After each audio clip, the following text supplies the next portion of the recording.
আমি হর্ন বাজাবই না, যে কোনো সিচুয়েশনে আমি সেটাকে মননে তৈরি করব যে কি কেন এখান থেকে কি বেরোতে গেলে আমার কি সিচুয়েশন থাকা উচিত, কি কোন রাস্তায় আমি যাব। যে কোনো বই, যে কোনো ধরনের বই পড়াশোনা করতে ভালোবাসে, এন্টার ফ্যামিলি আমার।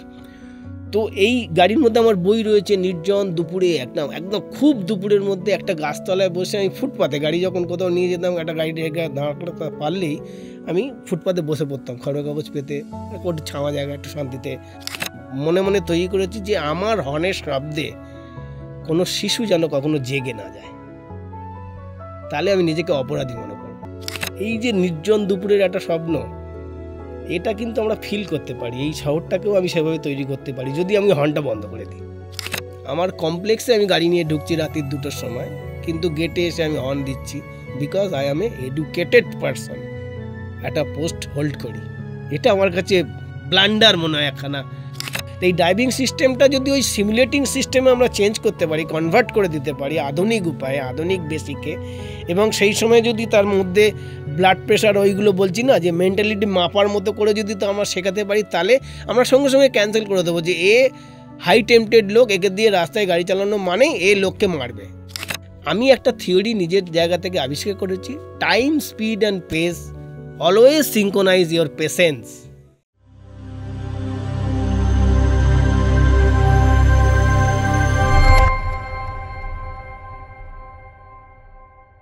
শুভ সন্ধ্যা বন্ধুগণ,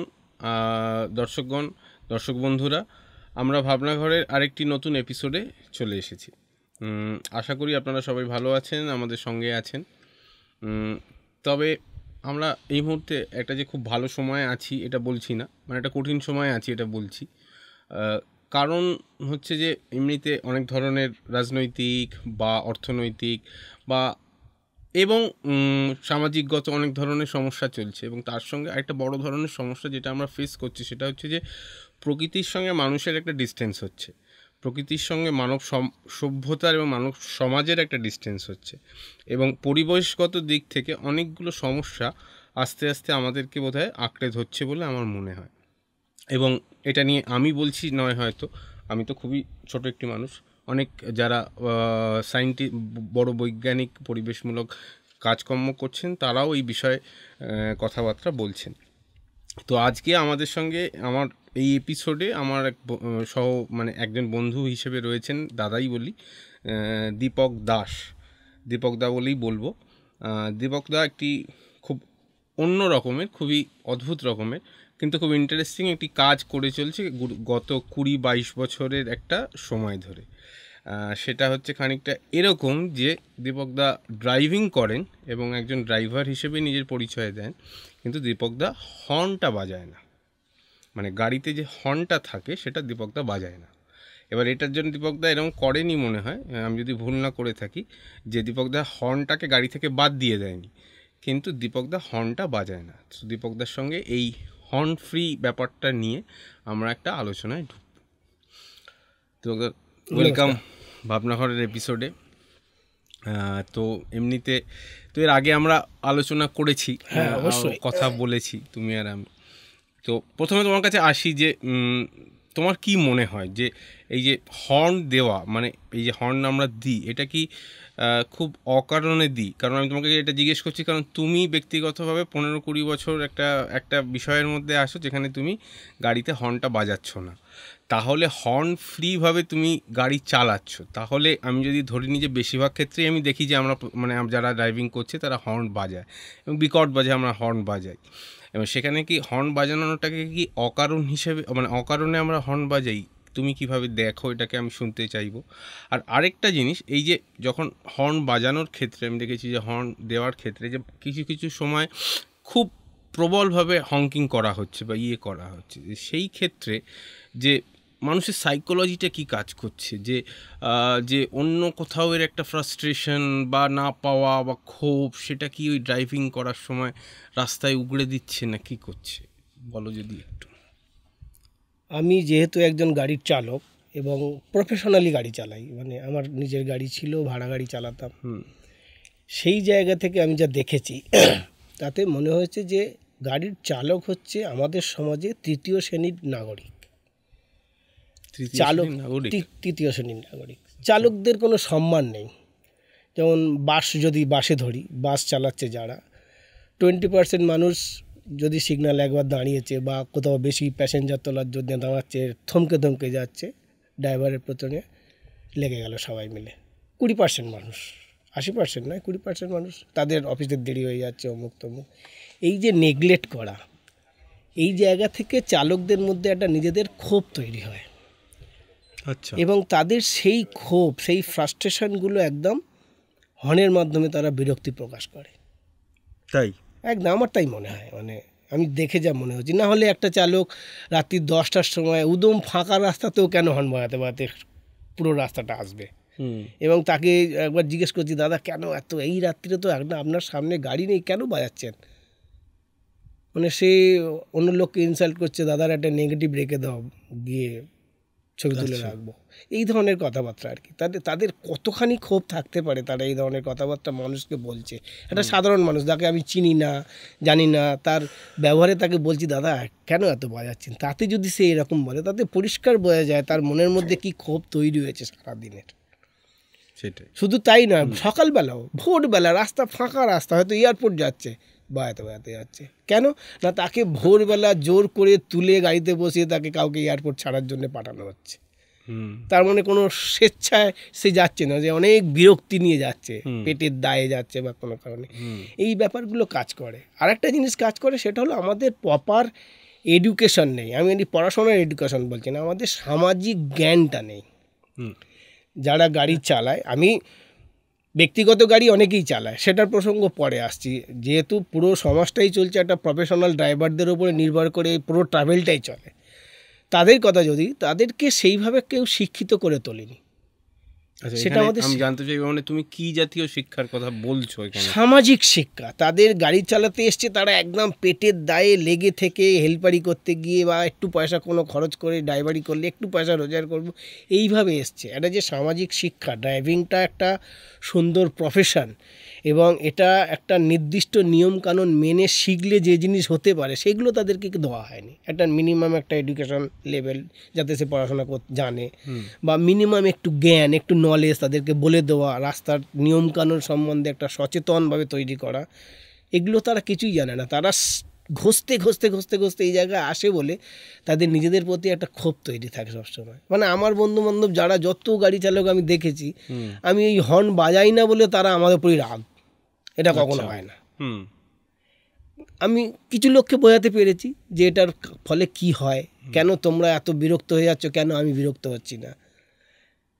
এই যে ব্যাপারটা, এটা মানে এটা কি হয়, ধরো আমি কাউকে একবার হর্ন দিয়েছি, যে কোনো মানুষ দেখবে খেয়াল করে, একবার হর্ন দিয়েছি, সরবে না, দুবার দিয়েছো শুনবে না, তিনবার যেই সে দেবে না, তখন তার ব্লাডটা এখানে চলে গেছে, মুখ থেকে একটা খারাপ ভাষা বেরিয়ে আসছে।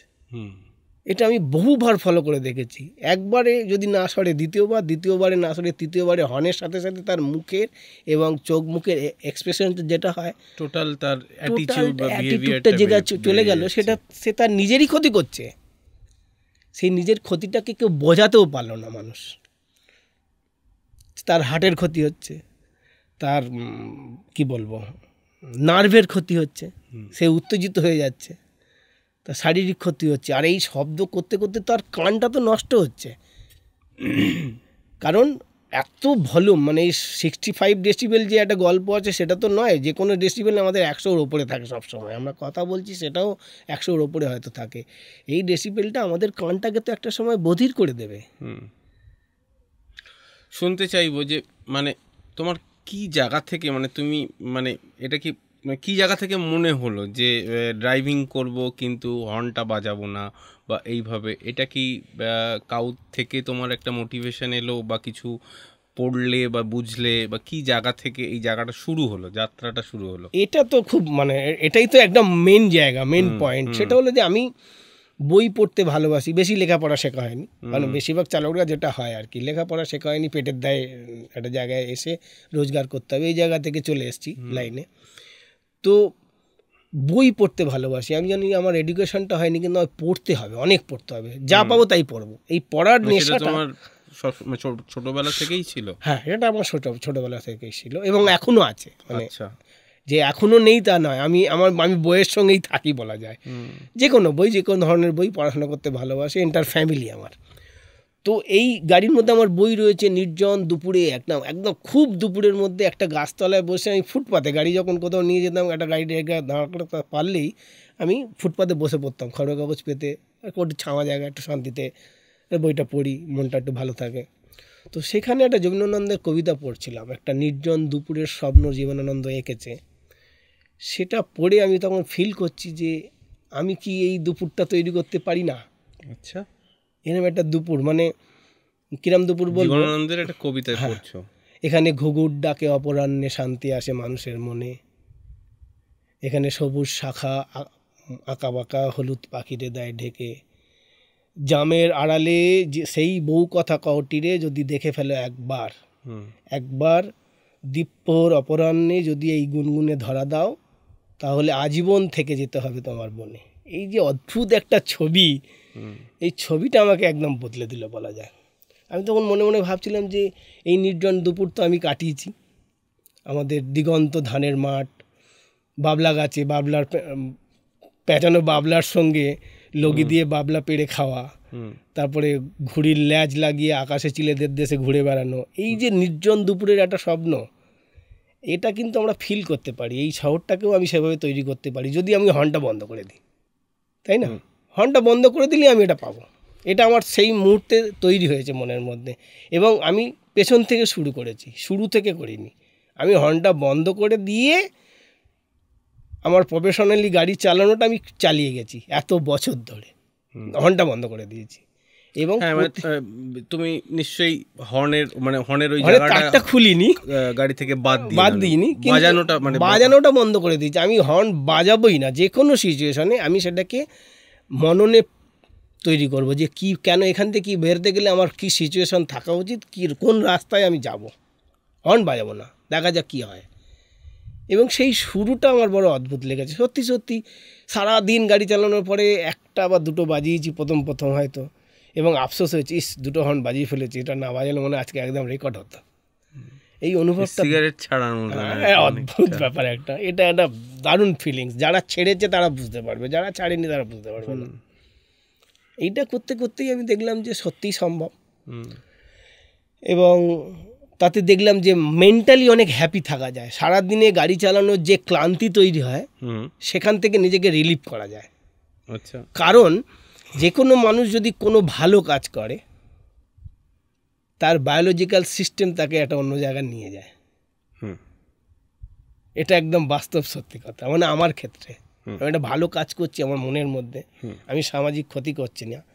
আর এই ভাবতে ভাবতে আমি প্রথমেই যে ডিসিশনটা নিয়েছিলাম সেটা মনে মনে তৈরি করেছি যে আমার হর্নের শব্দে কোনো শিশু যেন কখনো জেগে না যায়, তাহলে আমি নিজেকে অপরাধী মনে করব। এবং এতদিন ধরে সেটা করে এসেছি, এবং এই করতে করতে আমার দু একটা লেখাও আছে। সেটা আমি বিভিন্ন লোককে ধরো নিয়ে যাচ্ছি, তারা আমাকে প্রশ্ন করছে আপনি হর্ন বাজাবেন না, এই মোড়ের মাথায় কী করে ঘুরবেন। হ্যাঁ, ওই প্রশ্নই আসছিল। অদ্ভুত ব্যাপার, আমাকে সবাই করেছে। তুমি ধরো কিভাবে করেছো এই প্র্যাকটিসটা, ধরো যেমন আমি একটা সিচুয়েশন দিচ্ছি, ধরো ট্রেন লাইনের একদিকে পড়ছে, ধরো এবার উঠলো, এবার এগোলে, এবার একদিকে টোটো, একদিকে ট্রাক, একদিকে অন্য গাড়ি, তার মাঝখানে তোমার গাড়ি। এবার স্বাভাবিকভাবে মনে হবে, আমি দেখেছি যে আমি যদি আমার মনে হবে হর্ন দিয়ে আমাকে তো এগোতে হবে, হর্ন না দিলে তো সামনে ও শুনতে পাচ্ছে না। এই সিচুয়েশনে নিশ্চয়ই তুমি পড়েছো। বা গলি দিয়ে তুমি ঢুকছো, একটা বড় রাস্তা থেকে গলিতে ঢুকছো, বা গলি থেকে বড় রাস্তায় আসছো, আরও রাজপথে যাচ্ছো, বা ন্যাশনাল হাইওয়েতে উঠছো। এই ক্ষেত্রে তুমি অ্যাজ এন ড্রাইভার এই যে হর্ন না দেয়, কারণ আমরা ইউজুয়ালি এই সেট আপটাই জানি, এইটাতেই বড় দেখে শুনেছি যে সামনের লোকটাকে জানানো যে আমি গাড়ি নিয়ে যাচ্ছি, যে হর্নটা দিয়ে তাকে জানাও বা করো। তো তুমি এখান থেকে এটাকে অ্যাপ্লাই করলে কি করে, না দিয়ে এইটাকে প্র্যাকটিসটার মধ্যে ঢুকলে? এটা একটা দীর্ঘ প্রসেস, অবশ্যই দীর্ঘ প্রসেস। এটা প্রথমে যখন আমি বললাম আমি পেছন থেকে শুরু করেছি, যে একদম হর্ন বন্ধ করে আমি সিচুয়েশনের সামনে দাঁড়িয়েছি, আমার এই সিচুয়েশন, এখান থেকে আমি হর্ন না দিয়ে বেরোবো কী করে, সেখান থেকে আমি আবিষ্কার করেছি কি করে বেরোতে হবে। প্রথম বেরোনোর থিওরিটা হচ্ছে টাইম, স্পিড আর পেস।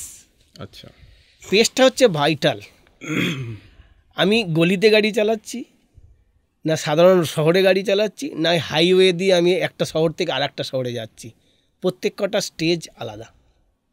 হুম পাড়ায় গাড়ি চালালে নিজের পাড়াকে সম্মান করতে শেখা আগে জরুরি, যেটা আমরা ভুলে গেছি, হারিয়ে ফেলেছি। যে আমি আমার পাড়ায়, শুধু পাড়া বলছি না, কমপ্লেক্স, আমার কমপ্লেক্সে আমি গাড়ি নিয়ে ঢুকছি রাতের 2টোর সময়, কিন্তু গেটে এসে আমি হর্ন দিচ্ছি, because I M A educated person, একটা পোস্ট হোল্ড করি। এটা আমার কাছে ব্লান্ডার মনে হয় একখানা, মানে এর থেকে বড় ক্রিমিনাল পৃথিবীতে আর হয় না, এরকম মনে হয় একটা সময়। মানে যে কেন? একটা লোক রাত্রির 2টোর সময় এসে তার কমপ্লেক্সে ঢুকছে হর্ন বাজিয়ে। কিন্তু মানে ধরো ধরো মানে তার কোনো কারণে দেরি হয়েছে, মানে ধরো আমারই ধরো মানে আমি ওই লোকটার জায়গায় নিজেকে নিয়ে যাচ্ছি হতেই পারে, হতেই 1:30 2টোর সময় এসে, তাহলে আমি ধরো এবার ভেতরে জানাবো কি করে? ধরো যদি আমার কাছে মোবাইল ফোনটা না থাকে, মানে মোবাইলের যুগটা ধরো আসেনি, হ্যাঁ ধরো আসেনি, তাহলে রাত্রি 2টোর সময় হর্ন বাজাবো কেন?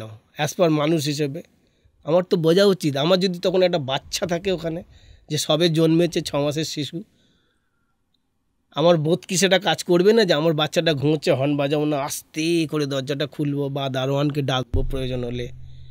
কাজ করবে না কি? এই ক্ষেত্রেই বলা হবে সামাজিক কিনা আমি। আমার বাচ্চার জায়গায় তুমি একটা অন্য বাচ্চাও থাকতে পারে, কিন্তু তুমি যদি ফিল করো যে আমার একটা বাচ্চা এখানে ঘুমোচ্ছে, রাত্রির ডাকাটা ঠিক হবে না, রাত হয়েছে, খুব সাবধানে আস্তে আস্তে ঢুকে যায়। যে কোনো মানুষ, তুমি তোমার বাড়ির কথাই যদি ভাবো, তোমার মা বাবা এসব বয়স্ক মানুষ, তুমি রাত বিরেতে কাজ করে ফিরছো, বাবা মাও জানে যে ছেলে সারা রাত কাজ করে ফিরছে, কিন্তু অ্যাজ পার মানে আমার সময়ের যা বুঝেছি, যে রাত্রিবেলা এসে কিন্তু কেউ শব্দ করে, সবাই ঘুমোচ্ছে, খুব সাবধানে আস্তে আস্তে দরজাটা খুলে কোনো রকমের টুকটাক খেয়ে শুয়ে পড়ে। এই যে ফিল, এটা সমাজে কেন অ্যাপ্লাই হবে না? এটা শুধু নিজের ঘরে কেন অ্যাপ্লাই হবে? বাঁচাটা আমার জন্যে নয়, আমার বাঁচাটা আরও অনেক মানুষের জন্য, এই বোধটা তো আসতে হবে নিজের মনের মধ্যে। এইটা যদি মানুষ একবার ভাবতে পারে না যে রাত্রির 2টোর সময় আমি কমপ্লেক্সে ঢোকার আগে হর্ন বাজাবো না, দরকার এখন মোবাইলের যুগ, দারোয়ানকে ফোন করে বলতে পারি, সেটা আলাদা ব্যাপার। কিন্তু দরজার সামনে নেমে দারোয়ানকে টুকটুক করে, দারোয়ানজি রাত হয়েছে, ডাকতে পারি তো, কিন্তু করবো না আমরা, কারণ আমার কাছে 20 লাখ টাকার গাড়ি আছে, 50 লাখ টাকার চাকরি আছে, গাড়ি করে ফিরছি, অফিসের বড়োবাবু আমি। এই ইগোটা বস ছাড়তে হবে, তাহলে আমরা মানুষ হতে পারবো, তাহলে এই সমস্যাটা হবে না। এটা তার মানে একটা জীবন চর্চার কথা এটা বলছো, একটা জীবনচর্চা, ভয়ঙ্কর জীবনচর্চা। তা আমি আমি বাস্তবটা বলি আর একবার। আমি যেহেতু প্রফেশনাল গাড়ি চালাই, ট্যাক্সি চালাচ্ছি, ভোরবেলা মানে ভোরবেলা বলো কি রাত্রি 3টে 4টের দিকে 2টো ছেলে আমার গাড়িতে উঠলো কোনো একটা জায়গা থেকে। আমি বাড়ি ফিরছি, আমার ভালো লাগছে না, বাড়ি যাই, তো কল এসে গেল, নিয়ে যাই, এসে গেছে যখন। কোথায় যাবেন? ওই নরেন্দ্রপুরের ওদিকে কোনো একটা কমপ্লেক্স, নামটাও মনে আছে আমার। তুমি কি উবের টুবেরও চালিয়েছো? অবশ্যই চালিয়েছি। এবারে নিয়ে গেলাম, এবং তাদের কথাবার্তা শুনে মনে হলাম তারা একটা বোম্বে জগতের কোনো ফিল্ম ইন্ডাস্ট্রির লোকজন, তারা প্রচুর হাতি ঘোড়া মারছে গাড়ির মধ্যে বসে বসে, আমি বুঝতে পারছি। তো এবারে যখন পৌঁছলাম, রাত্রি মোটামুটি ধরো 2টো 2:30 হবে এরকম, বা 3টে, যাই হোক না কেন, দাদা হর্নটা দিন, গেটটা খুলে দেয়। আমি স্যার হর্ন তো বাজাতে পারছি না আমি। বলে নাহলে দারোয়ান দরজা খুলে, আপনারা নেমে দরজা খুলতে বলুন। কি বলছেন? হ্যাঁ, ওখানে একটা বাচ্চা আছে, ঘুম ভেঙে যাবে, এক্ষুনি জেগে যাবে, আমি পারবো না হর্ন বাজাতে। আপনি নেমে দারোয়ানকে বলুন দরজাটা খুলতে, আর গাড়ি থেকে নেমে দেখুন দরজায় লেখা আছে, আমার গাড়ির কাঁচে লেখা আছে, হর্ন ইজ দ্য কনসেপ্ট। আপনি ম্যাক্সিমাম আমাকে পয়সা দেবেন না, এর বেশি কিছু হবে না, আমি ওটাকে কেয়ার করি না। তাদের নেশা ছুটে যাবে, ছুটে গেছে নেশা। মানে এবারে বাড়িতে নিয়ে গিয়ে তারা কমপ্লেক্সে নিয়ে গিয়ে বসিয়ে চা খাইয়ে তবে ছাড়বে অত রাত্রে, ব্যাপারটা এইরকম গিয়ে দাঁড়ায় আর কি। তো এই সামাজিকটা শিখতে হবে, এই সামাজিকতাটা শিখতে হবে, খালি আর কিছু শিখতে হবে না। আমি একটা প্র্যাকটিস বলি, হর্ন বাজানোর গল্পে তো আমরা এখনও আসিনি। মানে মানুষের অভ্যাস এগুলো আছে, যে গাড়ি করে আসছি, দাদা হর্নটা বাজান, তাহলে নেমে আসবে। আচ্ছা, হর্নের সঙ্গে কি কারোর কানের ফ্রিকোয়েন্সি ম্যাচ করা থাকে? বা আমি একটা হর্ন বাজাবো, তাহলে উনি যাকে তুলতে এসছেন তার কানে গিয়ে পৌঁছবে, এবং সেটা ওই SMS-এর কাজ করবে, সে তারপরে নেমে আসবে। এটা কি হয়? এটা তাহলে মানুষ ভাবে কি করে বলো দেখি? আমার তো অবাক লাগে, আমার খুব অদ্ভুত লাগে, এটা কেন হয়? আমি পরিষ্কার বলি, স্যার আমার তো হর্ন নেই, আপনি একটু নেবে ডাকুন, উপায় নেই। সেই ক্ষেত্রে নিশ্চয়ই তুমি কিছু কথাবার্তা কিছু কথাবার্তা বলি, সব কথা কি সব জায়গায় বলা যায়? সিচুয়েশান অনুযায়ী বলতে হয় কথাগুলো। এইভাবে নিজেকে ডিল করতে হয়েছে, এইভাবে শেখাতে হয়েছে, মানুষকে বোঝাতে হয়েছে যে হর্ন কেন বাজাই না। এবং বহু মানুষ এরকম বলেছে যে আপনার হর্ন বাজানোর জন্য আমার দেরি হয়েছে, এরকম হয়েছে আমি হর্ন বাজাইনি। হ্যাঁ, আমি হর্ন বাজানি তাই গাড়ি চালাতে পারিনি। আবার অনেকে এরকম প্রশ্ন করে, দূর হর্ন বাজায় মানে গরু গাড়ি চালায়, এরকম প্রশ্ন করে মানুষে, তো হতেই পারে। পুরো অ্যাঙ্গেলটাই কিন্তু আমার জীবনের বাস্তব, আমার কোনো গল্প নয়। আমি যেটা ফিল করেছি, যে সিচুয়েশনের মধ্যে দিয়ে গেছি, অনুভব করেছি, চেষ্টা করেছি। এই যেমন বললাম যে মোড়ের মাথায় হর্ন বাজাবে না কেন, এই যে গল্পটা সবাই জিজ্ঞেস করেছে। আমার একটার সময় আমি পিয়ালি আইল্যান্ড বলে একটা আইল্যান্ড ছিল যেখানে বেড়াতে যেত সবাই। আমার সেই মানুষগুলোর সঙ্গে আমার এতটাই রিলেশান ছিল যে প্রথম কাস্টমারটা আমি নিয়ে যাব। মানে যখনই কাস্টমার আছে, দীপক খালি আছে গাড়ি শনিবার, হ্যাঁ আছে, না আমি নেব, তারপরে অন্য লোকজন গেলে অন্য গাড়ি, এরকম একটা সিস্টেম হয়ে গেছিলো। আর দীপক যাচ্ছে মানে এবারে যারা নিয়ে যাচ্ছে তারাও বলে, স্যার দীপক দাকে পেয়েছি জানিস তো, মানে একটা সেই জায়গা তৈরি হয়ে গেছিলো। তো আমার গাড়িতে বসে যারা যাচ্ছে, প্রথমে ওই প্রশ্ন, আপনি এই মোড়ের মাথায় হর্নটা বাজালেন না, এটা কিন্তু ঠিক না। কিন্তু আমি এত কিছুর মধ্যে একটা প্রশ্নই করি যে মোড়ের মধ্যে হর্ন বাজানোটা ঠিক না, আমি স্বীকার করি, কিন্তু মনের মধ্যে কত স্পিডে গাড়িটা ঘোরাতে হবে এবং গাড়ির পজিশন কোথায় থাকবে সেটা কি আপনারা কেউ জানেন? সেটা তো 99% লোক জানে না স্যার। পজিশন, এই একটু আগে বললাম টাইম, স্পিড অ্যান্ড পেস। গাড়ির পেসটা হচ্ছে মেন, গাড়ির কোন পেস থেকে কোন দিকে ঘুরছে সেটা যদি আমরা ঠিকঠাক শেখাতে না পারি, সেই কারণেই বললাম এডুকেশন দরকার। গাড়ি চালানোর একটা আলাদা শিক্ষার প্রয়োজন। গাড়ি কোন পজিশন থেকে ঘোরালে কোন পজিশনে কতটা ঘুরবে এবং পাশের গাড়ি কীভাবে বেরিয়ে, যেমন পাহাড়ে যারা গাড়ি চালায় তারা তো সবসময় এরকম শব্দ করতে করতে গাড়ি চালায় না, কিছু চালায়, সবাই চালায় না তা নয়, কিন্তু পরিষ্কার তাদের পজিশন হচ্ছে মেন পার্ট। যে আমি যেভাবে উঠবো আর একটা গাড়ি ঠিক সেভাবে নেমে আসবে, তাদের হর্ন বাজানোর দরকারই হবে না। পজিশনটা হচ্ছে মেন পার্ট, আর গাড়ির পিক আপটা হচ্ছে মেন পার্ট, গতি, তাহলেই হবে। এই দুটোকে ক্যালকুলেশন করতে হবে খালি। এই ক্ষেত্রে তাহলে তুমি একটু বলো যে এই ক্ষেত্রে ধরো আমরা জানি যে ট্রাফিক রুলস আছে কিছু, ট্রাফিক রুলসের তুমি আরও বেটার জানবে যে ট্রাফিক রুলস আছে কিছু, সিগন্যালিং সিস্টেম আছে কিছু, সেইগুলোকে কিভাবে রপ্ত করা দরকার বা সেইগুলোকে রপ্ত করলে কি এই সিস্টেমটাকে আমরা করতে পারবো। এবং হচ্ছে যে এই যে তুমি বলছো যে পজিশনিং বা এই যে ধারণা নিশ্চয়ই তুমি নিজেকে এটাকে এই শিক্ষা দিয়েছো বা কিছুভাবে প্রশিক্ষণ পেয়েছো কোথাও থেকে, বা আমি নিজেই হয়তো প্রশিক্ষণটাকে তৈরি করেছো, মানে সেটাকে কিভাবে করা গেছে বা কিভাবে করবে, এবং মানে প্রশাসনিক স্তরেও কি এই লেভেলে প্রশাসনিক যারা আমাদের চালাচ্ছে অ্যাডমিনিস্ট্রেটিভ লেভেলে তাদের কি ধরনের হস্তক্ষেপ আসা উচিত এই বিষয়গুলোকে একদম ম্যান টু ম্যানে আন্ডারস্ট্যান্ড করার জন্য কমন ম্যানের কাছে? এটাই হচ্ছে সবথেকে বড় ইম্পর্টেন্ট জায়গা, এই জায়গাটা। কারণ আমরা যে চালক তৈরি করব তারা যদি প্রপার ট্রাফিক সিস্টেম অনুযায়ী এডুকেটেড হয়, তাহলে আমাদের সমস্যাটা, মানে এই দুর্ঘটনার সমস্যা যেটা নিয়ে আমরা জেরবার হয়ে যাচ্ছে আস্তে আস্তে, সেটা থেকে আমরা মুক্তি পেতে পারি, একদম পরিষ্কার। এবার এই সিস্টেমটা এখন আধুনিক যুগে অনেক রকমের ভাবে করা সম্ভব। আচ্ছা, অনেক রকমভাবে। লাইসেন্স মানে গাড়ি চালানোর সিস্টেমটাই চেঞ্জ করা দরকার প্রথম। গাড়ি চালানোর সিস্টেম আমাদের এখানে সেটা স্বচ্ছ, আমাদের এখানে একেবারেই না। সেটা বলতে গেলে হয়তো প্রশাসনিক আঘাত লাগবে না। আমি যেভাবে লাইসেন্স পেয়েছিলাম 91-এ, তাতে আমাকে একটা কি 555 প্যাকেট দিতে হয়েছিল, তবে আমি লাইসেন্স পেয়েছি। ব্যাপারটা এইরকম লেভেলে আছে আজও।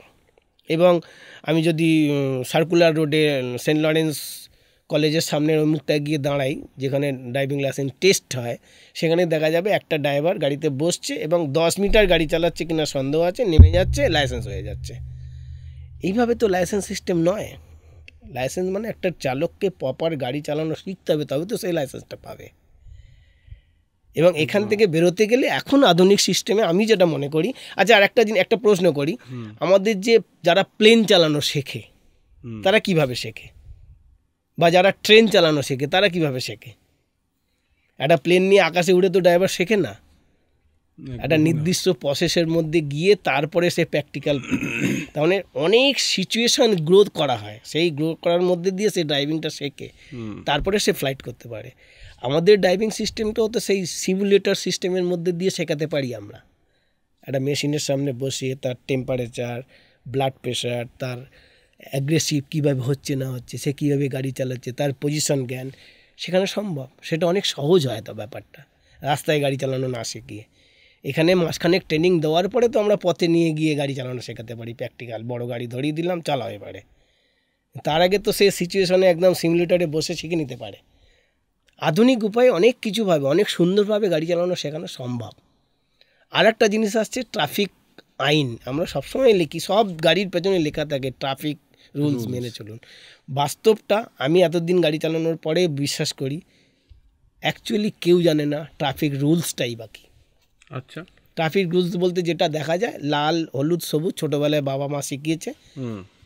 লাল হয়ে গেলে দাঁড়াতে হবে, হলুদ হচ্ছে প্রস্তুতি নিতে হবে, সবুজ হলে যেতে হবে। এটা ছোটোবেলা থেকে শিখেছিলাম যতটুকু। আর শিখিয়েছিল যে রাস্তা যেতে হলে ডান দিক বাঁ দিক দুদিকে দেখবে, তারপরে রাস্তা পার হবে। তো এখন আধুনিক যুগে আস্তে আস্তে আমরা জেব্রা ক্রসিং পেয়েছি, আমরা লাইটের সিস্টেমগুলো অনেক চেঞ্জ হয়েছে, ডান দিক যাওয়া বাঁ দিক যাওয়া গাড়ি চালানোর সিস্টেম অনেক চেঞ্জ হয়েছে। এটা একটা নির্দিষ্ট রুলস বুক তো প্রত্যেক গাড়ি চালানোর সঙ্গে সঙ্গে গাড়ি চালকের সাথে বা গাড়ির সাথে থাকা দরকার। আচ্ছা, এই ট্রাফিক রুলস যদি আমরা বলি ট্রাফিক রুলস মেনে চলি, তাই ট্রাফিক রুলসের একটা বই, একটা লিফলেট যেরকমই হোক, সেটা প্রত্যেক গাড়ির সঙ্গে বা প্রত্যেক গাড়ি চালকের হাতে তো থাকা দরকার। যারা ধরো লাইসেন্স পাচ্ছে তাদের কি সেই সময় ট্রাফিক রুলসটা পড়ানো হয় বা ট্রাফিক রুলস এই একটা পয়েন্ট দিই, এটা একটা A4 সাইজের বা A3 সাইজের একটা পেপারের মধ্যে কিছু ছবি লাগানো থাকে। সেই ছবিটার মধ্যে আঙুল দিয়ে দেখিয়ে দেওয়া হয় এটার মানে কি, ওটার মানে কি, এটার মানে কি, 8-10টা মানে বলে দিতে পারলেই ট্রাফিক রুল শেষ হয়ে যায়। কিন্তু ট্রাফিক রুল তো তা নয়, মোটামুটি 173-174খানা ট্রাফিক মানে বই অনুযায়ী রুলস আছে। 173। হ্যাঁ, আঁকাবাঁকা রাস্তা, কোথায় কাঠের ব্রিজ আছে, কোথায় রেলিং আছে, কোথায় ডবল লাইন আছে, কোথায় সিঙ্গেল লাইন আছে, কোথায় ওভারটেক করা যায়, কোথায় ওভারটেক করা যায় না। এন্টার অনেক বড় একটা জায়গা। এটা শিখতে গেলে যথেষ্ট সময় লাগবে, এবং এটা শেখাতে গেলে একটাই রাস্তা আছে, সেটা হচ্ছে সিমুলেটিং সিস্টেমের মাধ্যমে তাকে টেস্ট করা। আর একটা ট্রাফিক রুলসের বই, লিফলেট যেভাবে হোক প্রত্যেক চালক এবং প্রত্যেক গাড়ির সঙ্গে থাকা দরকার। তাহলে অন্তত সে বুঝতে পারবে যে আমি কোন রুলসটা ব্রেক করছি বা করছি না। স্টিমুলেটিং এটা তুমি কি বলছো? স্টিমুলেটিং বলতে এখন সব নানান জায়গা আছে না যে ভিডিওর মাধ্যমে শেখায়, একটা চেয়ারে বসিয়ে দিল, সিচুয়েশান তৈরি হচ্ছে, গাড়ি চালাচ্ছে, ডান দিক যাচ্ছে কি বাঁ দিক যাচ্ছে, গিয়ার চেঞ্জ হচ্ছে কি হচ্ছে না, গাড়ি উপরে উঠতে গেলে কোন গিয়ারে থাকবে, নামতে গেলে কোন গিয়ারে থাকবে, সমস্তটাই ওর মধ্যে শেখানো সম্ভব। যেটা আমি জানি যে প্লেন চালানো শেখে তারা ওইভাবে শেখে, তাদেরকে ঝড়ের ক্লাইমেট তৈরি করে দেওয়া যায়, ঝড় উঠেছে ফ্লাইট চালাতে হবে, এই ক্লাইমেটের মধ্যে গেলে তাদের মধ্যে সেটা সেই শিক্ষাটা লাভ হয়। এটা গাড়ি চালানোর ক্ষেত্রেও তো প্রয়োগ করা যেতে পারে, এমনি হয় না, এমনি হয় না,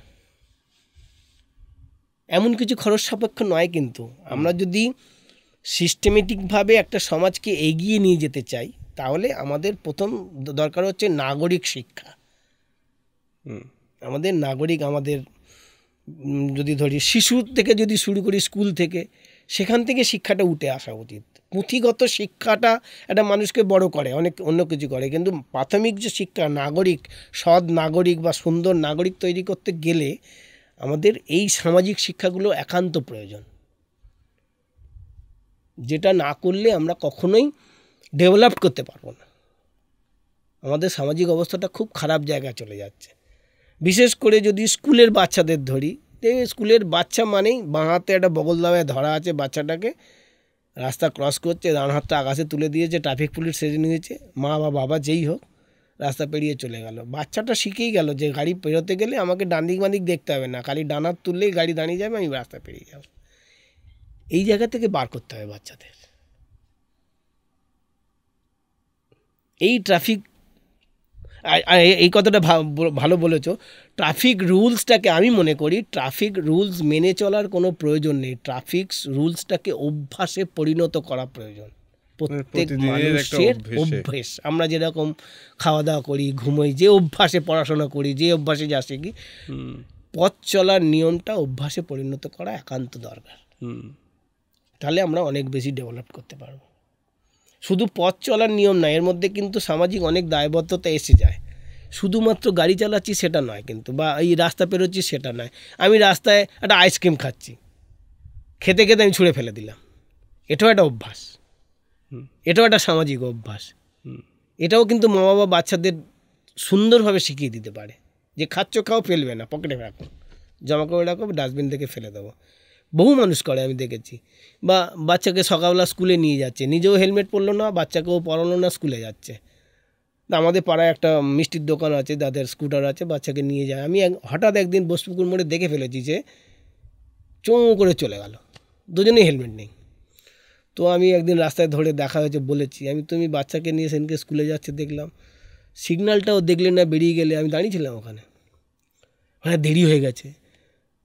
আমি এই একটা সামান্য ভুল বাচ্চার কি শিখছো তোমার কাছ থেকে, তুমি বাবা হিসেবে বাচ্চাকে কি শেখালে? তোমার ওখানে দাঁড়িয়ে থাকা উচিত ছিল, তোমাকে বোঝানো উচিত ছিল, দেখো লাল হয়েছে, আমি স্কুটার নিয়ে দাঁড়িয়ে আছি, গ্রিন হলে তারপরে যাব। তবে তো বাচ্চাটা শিখবে লাল, ইয়েলো আর গ্রিন সিগন্যালের মানেটা, তবে তো সে পথ চলাটা শিখবে, তবে তো সে রাস্তাটা কীভাবে পেরোবে শিখবে। তারপরে তুমি হেলমেট পরোনি।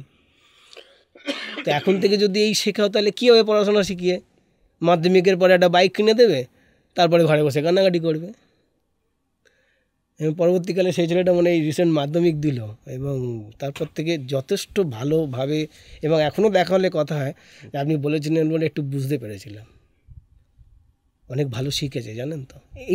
এই যে লাভগুলো, এগুলো কিন্তু বাবা মাই পারে। আমাদের এন্টার যত দামি দামি স্কুল আছে, মানে পাঁচটির এলাকায় যত দামি দামি স্কুল আছে, দেখবে তার ক্ষেত্রে যেমন আমি জাস্ট তোমাকে একটা জিনিস বলি, যেমন স্কুল ছুটি হয় যখন, তখন দেখি যে ওই এলাকাটায়, মানে স্কুলের সামনের এলাকাটায় বাবা মারা এবং ছেলেমেয়েরা মানে একটা অদ্ভুত ব্যারিকেড, মানে মিছিল গেলে যেরকম ব্যারিকেড, ওরকম একটা ব্যারিকেড হয়, এবং সেখানে একটা ভয়ঙ্কর ক্যাকোফোনি, মানে গাড়ি, এখন তো ভয়ঙ্কর মাত্রায় ট্রাফিক বেড়েছে, হ্যাঁ, এবং তারাও খুব উচ্ছৃঙ্খলের মতন চলছে, গাড়িও খুব উচ্ছৃঙ্খলের মতন চলছে। মানে এটার জন্য প্রশাসন তো কোনো দায়ী বলা ঠিক হবে না, প্রশাসন দায়ী নয়, প্রশাসন একটা সিস্টেমে আছে। এটার জন্য তো স্কুলের নিজস্ব একটা কর্তব্যবোধ থাকা উচিত, এবং কিছু কিছু স্কুলে নিজস্ব কর্তব্যবোধ পালন করে। দুটো লোক হয়তো এক্সট্রা দিয়ে দেয়, গেট থেকে বেরোনোর সময় একটা ব্যারিকেড করে দেয়, লোককে বলে দেয় যে বাবা মারা এই ব্যারিকেডের মধ্যে থাকবে, স্টুডেন্টরা ওই ব্যারিকেডের মধ্যে থাকবে, যাবে। কিন্তু বাস্তব যেটা, সেটা হচ্ছে এই স্বশিক্ষিত স্বঘোষিত বাবা মা যারা শিক্ষিত বাচ্চাকে শিক্ষিত করানোর চেষ্টা করছে, তারা সেটা মেনে চলে না। এটা হচ্ছে বাস্তব সত্যি কথা। এমন একটা ছোট্ট উদাহরণ দিয়ে, আমি বুধবার করে সাউথ পয়েন্ট স্কুলের জুনিয়রটায় যেতাম, এখন হাই স্কুলটায় যাই। গত 2বার না 3বার গেছি মাত্র। একটা সুন্দর দড়ি টাঙিয়ে দেয় রাস্তার বাঁ দিকে, আর ডান দিকে ওদের গেট, যাতে রাস্তাটা ফাঁকা থাকে, এবং স্কুল ছুটি হওয়ার পরে সবাই ওই গেটে ঢোকে। অদ্ভুত ব্যাপার হচ্ছে, যেই ব্যারিকেডের ভেতরে কিছু লোক, আর ওই পারের উল্টো দিকের গেটের মধ্যে কিছু লোক, যার ফলে রাস্তাটা হয়ে গেল একটা মানুষ গলারও রাস্তা নেই, গাড়ি তো দূরের কথা। এবার যে গাড়ি নিয়ে আসছে সে এবারে বিরক্ত, সবাই রাস্তায় দাঁড়িয়ে আছো কেন, সে বাজাতে শুরু করলো। তো সিচুয়েশনটা আমরা ক্রিয়েট করলাম, আমাদের মতো মা বাবারাই ক্রিয়েট করা হলো, করে জায়গাটা জটিল করে দেওয়া হলো। এগুলো পারলে স্কুল পারে।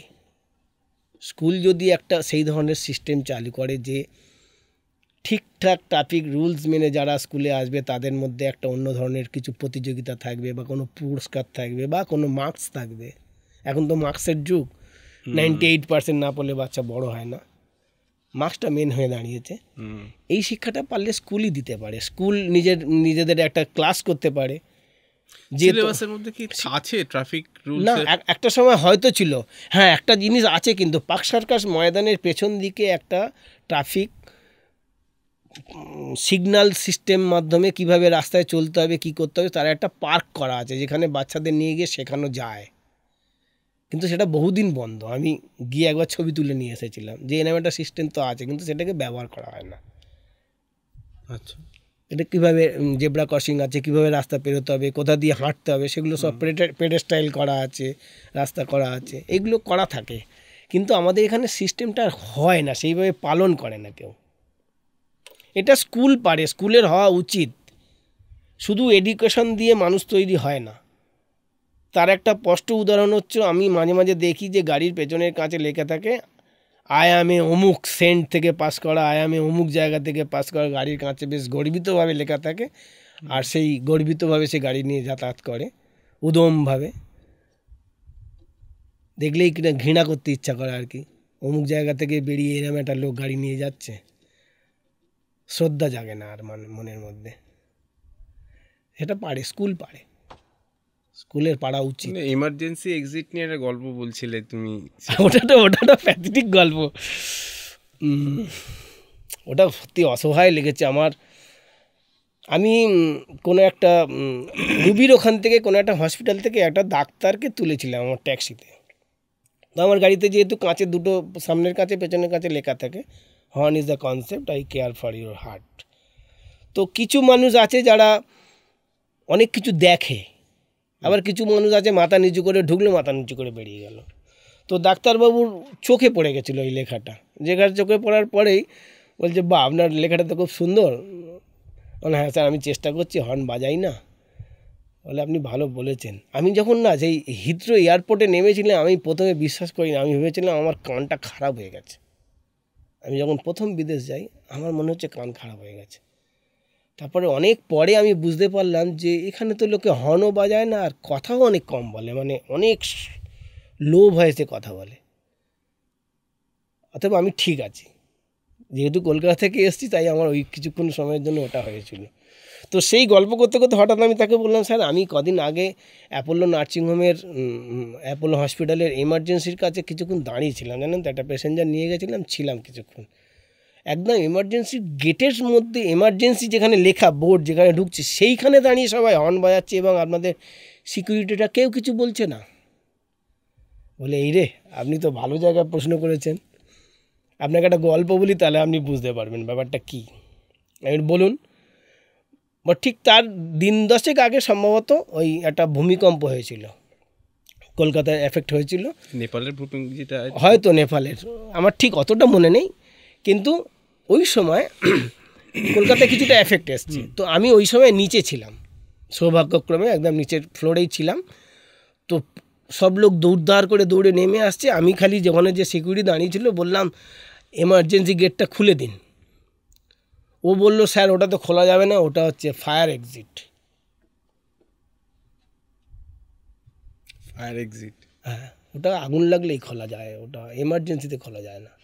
তো এই সিচুয়েশনে আমরা বাস করছি, আপনি এবারে বুঝুন আমরা কোন জায়গায় বাস করছি। আর এন্টার এই যে যারা চাকরি করছে তারা কিন্তু তাদের গায়ে এক ফোঁটা হাত দেওয়া যাবে না এই রাজনৈতিক জায়গায়। সবটাই একটা জায়গা থেকে একটা চক্রের মাধ্যমে চলছে। যদি আগুন লাগে আমরাই ভেতরে পুড়ে মরে যাবো বা কোনো কিছু ঘটে। হয়তো দেখবেন যে আগুন যখন লাগলো তখন গেটটাই খোলা যাচ্ছে না, বন্ধ হয়ে পড়ে যাচ্ছে। তো বড় অদ্ভুত লেগেছিল আমরা কোন সমাজে বাস করছি। যাই হোক, সেটা তো একদমই একটা বটে।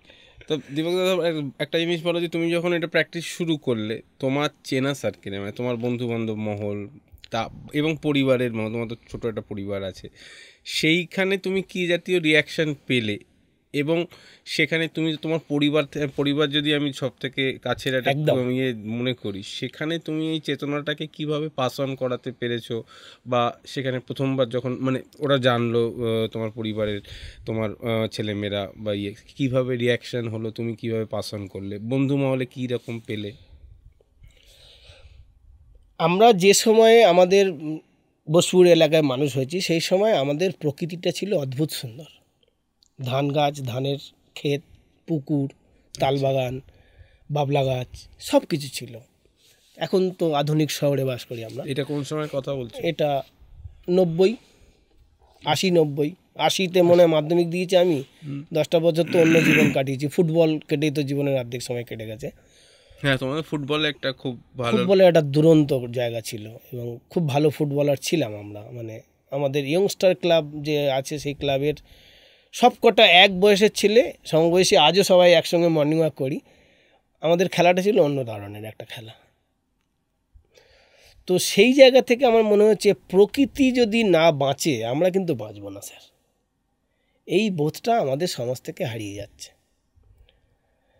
তো প্রকৃতি বাঁচাতে গেলে প্রথম যেটা দরকার, যে গাছপালার প্রতি ভালোবাসা, পশু পাখির প্রতি ভালোবাসা, নেচারের প্রতি যে ভালোবাসা আর কি, পরিবেশের প্রতি ভালোবাসা, সেখানে নিজের ঘর পরিষ্কার রাখা, নিজের বাড়ির পাশে দুটো গাছ পরিষ্কার রাখা, রাস্তার কুকুর বেড়ালদের যদি ঠিকঠাক যত্নে রাখা, টুকটাক একটু খেতে দেওয়া। এখন তো সব হয় না, সবাই প্যাকেট করে আর গাড়ি বাঁশিওয়ালা আসে, আধুনিক যুগের কলির কেষ্ট আসে, ছুঁড়ে ফেলে দেয় সব, রাস্তার কুকুররা খেতেও পায় না। তো এই পরিবেশ থেকে আমার ফ্যামিলিটাকে আমরা অন্তপক্ষে সেই জায়গায় রাখতে পেরেছি যে আর কিছু হোক না হোক বই পড়তে হবে, প্রকৃতিকে ভালোবাসতে হবে, কোনো কিছু রাস্তায় ফেলা যাবে না। এইটা কিন্তু ছোটোবেলা থেকে আমার মেয়েকে স্কুলে নেওয়া থেকে শেখানো হয়েছে। যা কিছু খাও, বাবার পকেট হচ্ছে তোমার ডাস্টবিন, কোনো প্রয়োজন নেই, রাস্তায় ফেলা চলবে না। এই যে অভ্যাসটা, এটা একটা দুরন্ত কাজ করে সমাজের প্রতি। তো সেইখান থেকে আমি বলেছো, সেটা তোমাকে রিয়াকশন কি দিয়েছে, মানে সেটা নিতে পেরেছে 100%।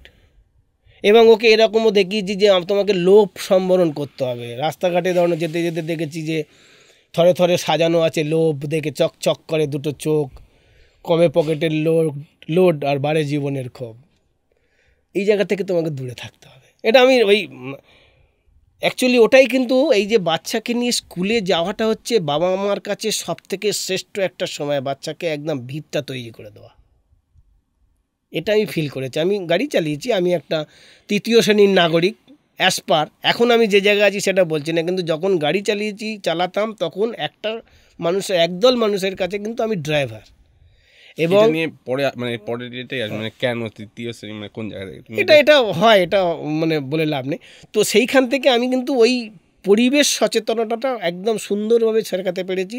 তারপরে আমি যুক্ত ছিলাম রং রুট ম্যাগাজিনের সঙ্গে এবং রং রুট ট্রাভেল ম্যাগাজিনের সঙ্গে। আমি পরিবেশের সঙ্গে অনেক একাত্মবোধ করতাম, ঘুরে বেড়াতে হতো প্রচুর গাড়ি নিয়ে।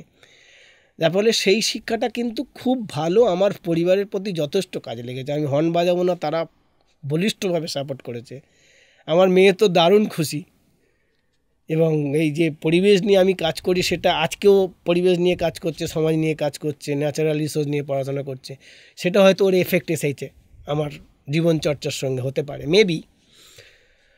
এই সাপোর্টগুলো আমি পেয়েছি। আর বন্ধুবান্ধবের থেকে যথেষ্ট সাপোর্ট পেয়েছি। একটা বন্ধু আমার খুব ইন্টেলেকচুয়াল বলা যায়, সে এখন বাইরে আছে, সে আমাকে বলেছে, দেখ তুই যে কাজ করছিস তোর নিজের ভালোর জন্য, এটা দিয়ে তুই ভাবিস না তুই সমাজ বদলে দিবি। সমাজ বদলাতে গেলে রাজনৈতিক সচেতনতা, রাজনৈতিক আন্দোলন হতে হয়, তবে সমাজ বদলানো যায়, নাহলে বদলানো যায় না। কারণ আমার তো এত জ্ঞান নেই। ওইটা আমাকে প্রথম বলেছিল। আমি এটা করতে গেলে কী করতে হবে, তোর আন্দোলনটা আরও সুন্দরভাবে চারিদিকে ছড়িয়ে দিতে হবে এবং তার ফলে তুই প্রচুর গালাগাল খেতে হবে তোকে, কারণ তুই ব্যতিক্রমী কাজ করিস। এইগুলো তোকে অভ্যাস করে ফেলতে হবে, তাহলে আর অসুবিধা হবে না। তবে দীর্ঘ এত বছর পরে কিন্তু আমি যথেষ্ট একটা ভালো জায়গায় বিলং করি।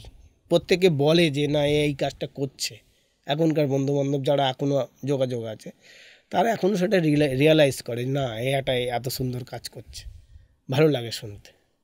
এই সাপোর্টটা আমি পেয়েছি সবার কাছ থেকে। পাড়া থেকে এখন খুব ভালো পাই, সবাই চেনে। আচ্ছা, ওই কথা যে মানে 3য় শ্রেণী নাগরিক, এই মাইন্ডসেটগুলো কোথা থেকে আসে বা এটা কেন ফিল হয়েছে তোমার? এটা ফিল হয়েছে একমাত্র কারণ যখনই আমি যেহেতু প্রফেশনাল ড্রাইভার, বিভিন্ন দিন বিভিন্ন লোককে আমাকে ট্রাভেল করতে হতো। সে সময় যেখানেই যেতাম, সে শিক্ষিত বলো আর স্বশিক্ষিত বলো আর সাধারণ মানুষ, সকলেই প্রথম কথা হচ্ছে ড্রাইভার এসে গেছে। এটা আজও সত্যি, ড্রাইভার এসে গেছে। তো এইটা খুব আঘাত করতো মাইন্ডে। তো আমি তাদের সঙ্গে এমনি কথা বলে দেখেছি, না মানে ওই আর কি, ড্রাইভারকে ড্রাইভার বলবে না তো কী বলবে, এটা তো স্বাভাবিক কথা। কিন্তু এন্টায়ার যখন সারাদিন আমার সঙ্গে ট্রাভেল করার পরে, আমার সঙ্গে থাকার পরে, রাত্রিরে বসে কিন্তু আমাকে চা খাইয়ে তারপর পয়সাটা দিত। এবং তখন আমাকে দীপকদা বলতো এটা আমি নিজেকে তৈরি করে নিয়েছিলাম যে সকালবেলা যে ড্রাইভার বলবে তার বাড়িতে ডাইনিং টেবিলে বসে চাটা খেয়ে আসতে হবে, না হলে আর কি ড্রাইভিং করলাম। এটা আজও সত্যি, ড্রাইভারকে ড্রাইভারই বলবে মানুষ। এবং সেটা সত্যি সত্যি বললাম না যে বাস চালাচ্ছে, বাসের 20% লোক ড্রাইভারকে গালাগাল দিচ্ছে প্রতিদিন। ট্যাক্সি একটু ভুল করছে, ট্যাক্সিকে গালাগাল দিচ্ছে। আপনি মানে একটু গাড়ি ভুল হয়েছে, যে যে নিজে গাড়ি চালাচ্ছে সে কিন্তু বাইরে বেরিয়ে মুন্ডুটা বাইরে। আমার বাড়ির সামনেই বলি, প্রত্যেক দিন গার্ডেন হাই স্কুলে আমার বাড়ির সামনে থেকে স্কুলের গাড়ি যায় এবং মুখটা একটু সরু। একটা কেউ একটু যদি ভুল করে 2-4টে গাড়ি সামনে পেছনে দাঁড়িয়ে যাবে এবং তখন পরিষ্কার বোঝা যাবে সে কে কত বড় এডুকেটেড লোকজন। একদম মানে প্রতিদিন ফিল করি এটা।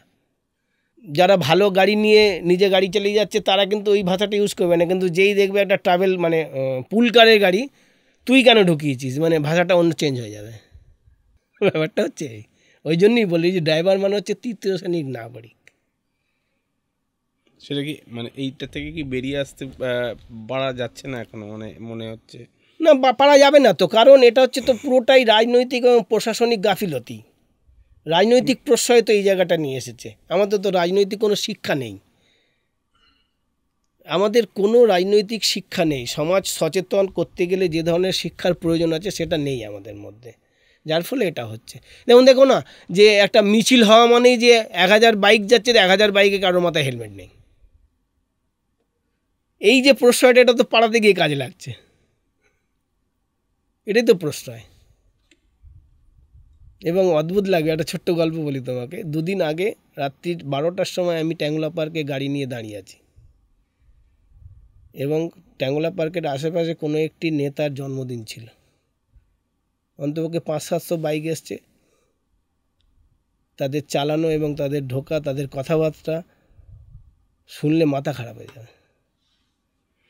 এবং পুলিশের জিপও দাঁড়িয়ে আছে সঙ্গে। এই রাজনৈতিক আস্ফালন কাকে বলে দেখলাম 12টা থেকে 12:30 পর্যন্ত দাঁড়িয়ে দাঁড়িয়ে। কেক কাটা হবে তার, আমি কেকটা ডেলিভারি দিতে গেছিলাম, বড় কেক। আচ্ছা, একদম প্র্যাকটিক্যালি দেখে শিখে এলাম। এটা খুব মুশকিল। এগুলো প্রশাসন একটু স্ট্রং না হতে পারে। প্রশাসনিক মানে এই যে তুমি যেটা বলছো যে এই যে ধরো এই যে সচেতনতা তৈরি করা বা এবং একদম ছেলেবেলা থেকে ওই লেভেল থেকে স্টার্ট করা, সেখানে পরিবারের তো একটা ভূমিকা থাকছেই, কিন্তু প্রশাসনেরও একটা ভূমিকা নিশ্চয়ই আছে। প্রশাসনিক জায়গা থেকেও কিছু পদক্ষেপ নেওয়া উচিত, একেবারে উচিত। প্রশাসন আর যদি স্কুল দুজন মিলে একসঙ্গে পদক্ষেপ নেয়, যে বাচ্চা হেলমেট পরে আসবে না তাকে স্কুলে ঢুকতে দেবো না, হয়ে যাবে, আরামসে হয়ে যাবে। বাইকে এসছো, হ্যাঁ হেলমেট কই, হেলমেট নেই, বাবার সঙ্গে বাড়ি চলে যাও, করাই যায়। বা বাচ্চাকে নিয়ে স্কুলে আসছে, প্রশাসনিক তরফ থেকে যদি এরকম ফলো করা যায়, 2-4 দিন ফলো করলেই হয়ে যাবে। বাচ্চার মাথায় হেলমেট নেই বা বাবার মাথায় হেলমেট নেই, গাড়ি আটকে রেখে দাও, বাচ্চার সামনেই শিখিয়ে দাও যে তুমি হেলমেট পরে আসুনি বলে তোমার 2 দিনের স্কুল কামাই, তোমাকে এখানে 8 ঘন্টা দাঁড়িয়ে থেকে তোমাকে কমিউনিটি সার্ভিস দিতে হবে। যারা যারা হেলমেট পরে আসবে না তাদেরকে তোমার বোঝাতে হবে যে আমি হেলমেট পরে আসিনি, তাই স্কুলের বাইরে দাঁড়িয়ে তোমাদের শেখাচ্ছি, আমাকে স্কুলে ঢুকতে দেবে না, তোমরাও পরের দিন থেকে এটা করবে না। এই এখন একটা কমিউনিটি সার্ভিস শুরু করে দিতে হবে, তাহলেই চেঞ্জ হয়ে যাবে, হয়ে যাবে, আর সত্যি হবে। বিদেশে কিন্তু কমিউনিটি সার্ভিস আছে, জানো তো। আমি একবার একটা পড়েছিলাম, খুব ভালো লেগেছিল, যে তখন খুব ভালো ফুটবলার ছিল তেজেস বলে একজন, খুব সম্ভবত আর্জেন্টিনার প্লেয়ার। কোনো একটা সামাজিক অন্যায় করেছিল, তাকে 7 দিন ধরে ওই ডাস্টবিনের গাড়িতে পেছনে দাঁড়িয়ে দাঁড়িয়ে ডাস্টবিন তোলার কাজ দিয়েছিল কমিউনিটি সার্ভিসে। আমার খুব ভালো লেগেছিল ওটা দেখে।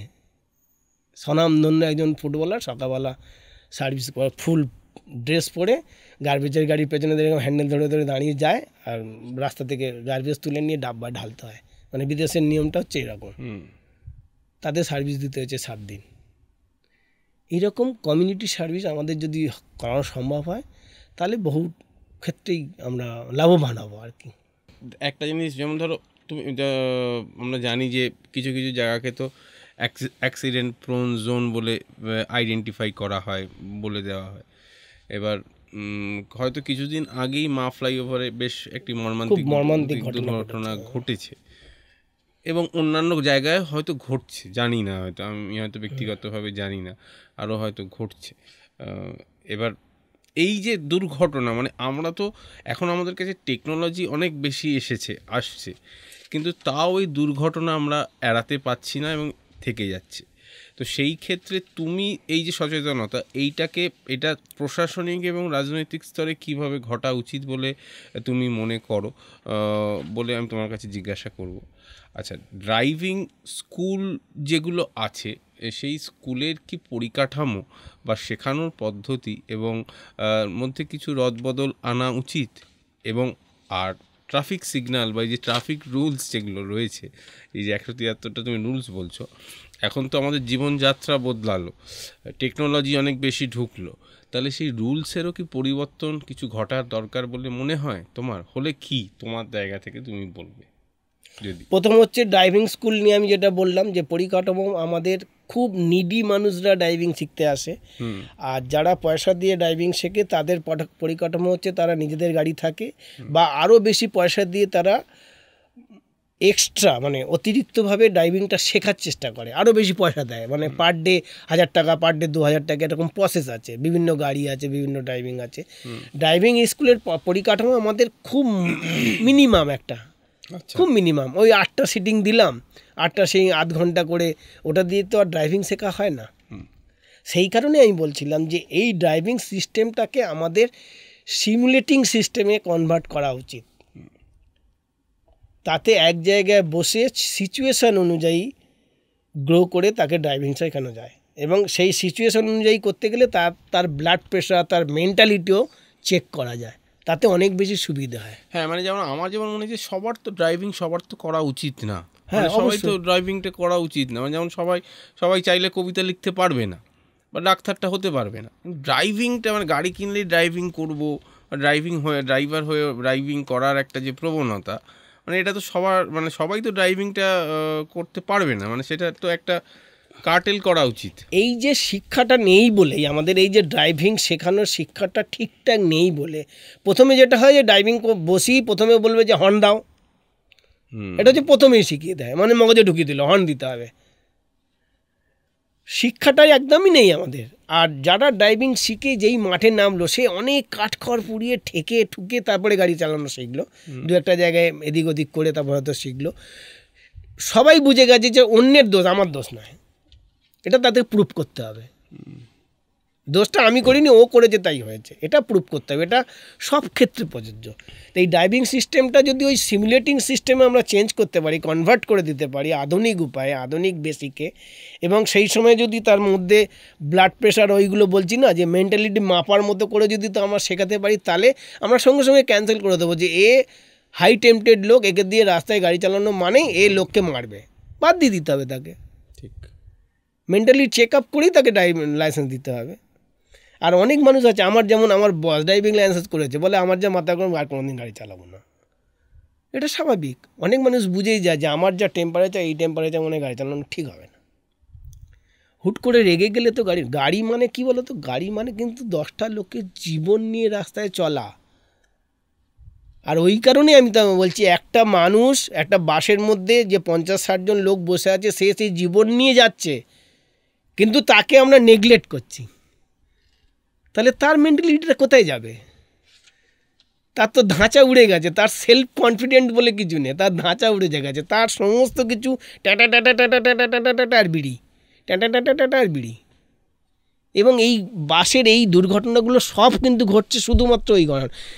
এক হচ্ছে যে বাসের যে পরিকাঠামো, তার সঙ্গে হর্নটাকে করে দেয় একটু দূরে, কারণ বাসের সঙ্গে যদি হর্নের যে হ্যান্ডেল বলে কিছু নেই, বাসের মধ্যে একটা আলাদা তার লাগিয়ে রাখে না, মানে দূরে হাত চাপিয়ে রাখে করে বাজায়, খেয়াল করে দেখবে যে কোনো বাসে উঠলে, যার ফলে কী হয়, এদিকে হাত, এদিকে স্টিয়ারিং, দুদিকে থাকে। আর ওই ভিড়ের মধ্যে দিয়ে যতগুলো বাসের অ্যাক্সিডেন্ট হলো, সব সামান্য এই ভুলের জন্য, তার মধ্যেই ওভারটেক করছে। আমাদের সত্যি কথা বলছি, আমাদের পুরোটাই প্রশাসনিক গাফিলতি। আমরা ড্রাইভারদের সেভাবে শিখিয়ে উঠতে পারিনি। টাটা করে গেল, একটু দাঁড়ালে এই দাঁড়া বলে একটা স্লিপ দিয়ে দিল, 100 টাকার কেস হয়ে গেল, বা এখন 500 টাকার কেস হয়ে গেল। এই পদ্ধতি নিয়ে কি আর কিছু শেখানো যায় কাউকে?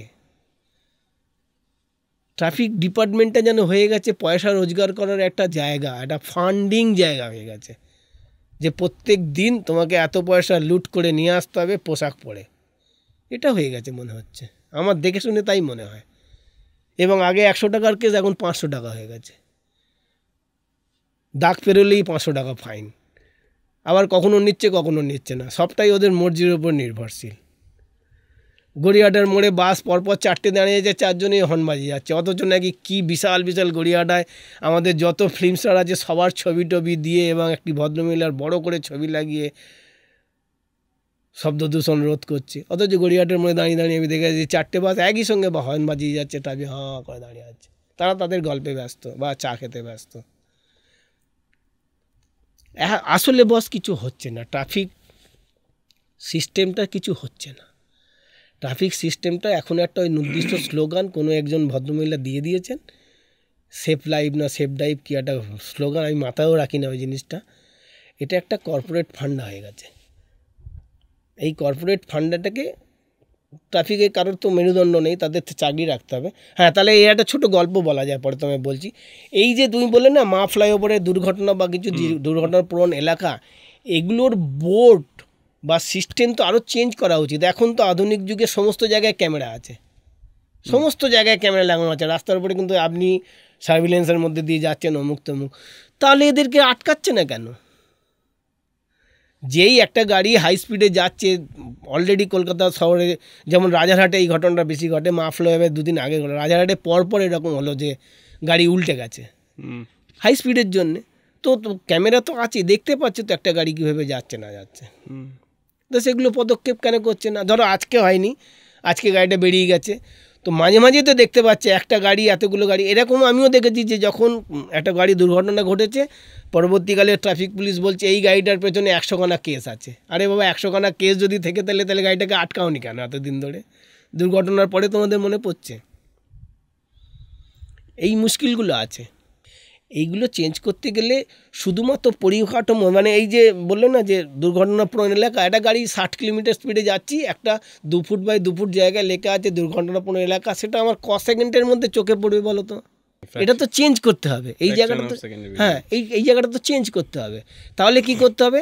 আমি একটা হাইকোর্টের উকিলকে নিয়ে একবার গিয়েছিলাম বেশ কয়েক জায়গায়, সে আমাকে বলেছিল যে রুলস করলেই তো হবে না, এই যে রুলসটা কোথায় লেখা আছে আমাকে দেখাও।